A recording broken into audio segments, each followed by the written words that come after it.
Robbery. Housing developments are driving badgers out of their natural habitats and into urban neighbourhoods, according to Oxfordshire Wildlife Charities. Badgers are loved by some homeowners who spot them on security cameras, but to others they're seen as a nuisance, causing damage to their gardens. I've been finding out about urban badgers and a campaign in Oxford to save a colony that's under threat from plans to build houses. There are fears the cubs due to be born soon won't survive if they're moved to an artificial set.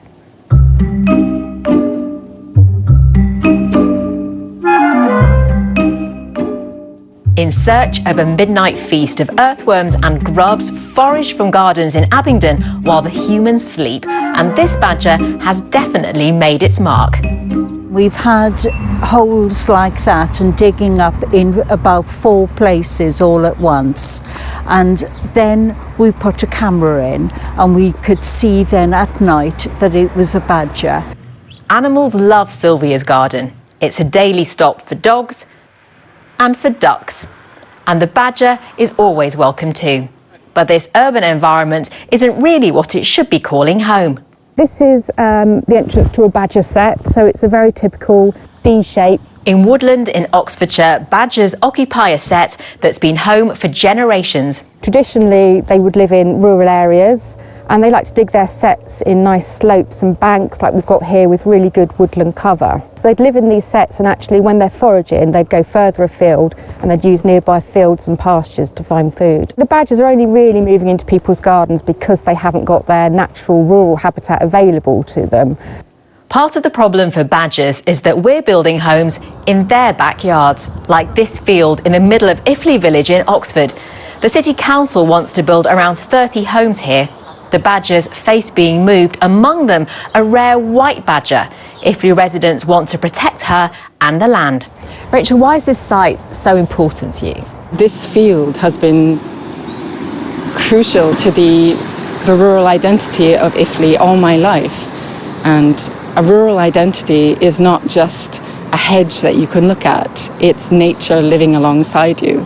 You have a special connection to a little badger who is white. She's this just special gleaming white creature. We called her Luna after the moon because she's there at night, and I really hope that she gets to live her life in peace as an adult in these fields where she belongs. Oxford City Council says Oxford City Housing Limited has undertaken an extensive survey and monitoring of the set and will seek a licence when works are required. It expects to submit a planning application for around 30 new net zero carbon homes in March, which will include shared ownership and social rent homes. It says each new home will help tackle the housing affordability crisis in Oxford, where a third of children live below the poverty line. Spring will see cubs like Luna and her siblings emerge from the sets. If the planning application is approved, building work could start later this year. I've been speaking to the conservationist and TV wildlife presenter Chris Packham and asked him how councils and developers can balance protecting nature with the targets to build new homes, especially affordable housing. We all need houses to live in, and we certainly need more affordable housing. There's absolutely no doubt about that. But it's always a case of horses for courses. It's about putting those houses where they're going to have the least environmental impact. We live in one of the most nature-depleted countries on earth. Difficult to believe, but true. And at this point, we should be looking after every last vestige of our wildlife.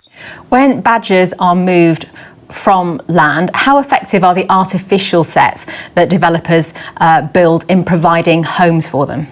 Badgers are territorial animals. So if you uproot one group of badgers and you move them to another area and simply release them, they will become immediately in conflict with the animals which are already resident there. And if there aren't animals resident there, it's probably because it's not a good place for badgers to live. So when badgers are rescued and they go through wildlife rescue centres, etc., those that put them back into the wild go through an enormous amount of rigmarole to make sure that it's successful. But it's a highly specialised job that should be done only as a last resort. And ultimately, to make it successful requires, as I say, very, very significant investment in terms of skill, energy and endeavour. Campaigners in Iffley are worried about the survival of the badgers if they're moved. Is that a legitimate fear? Of course it is. These animals play a very important role in our ecology here in the UK. They're very much a part of our culture. We love our badgers. We've taken them to heart. And these people are sharing their community with an animal which they feel a great affinity for. All of those things are incredibly important.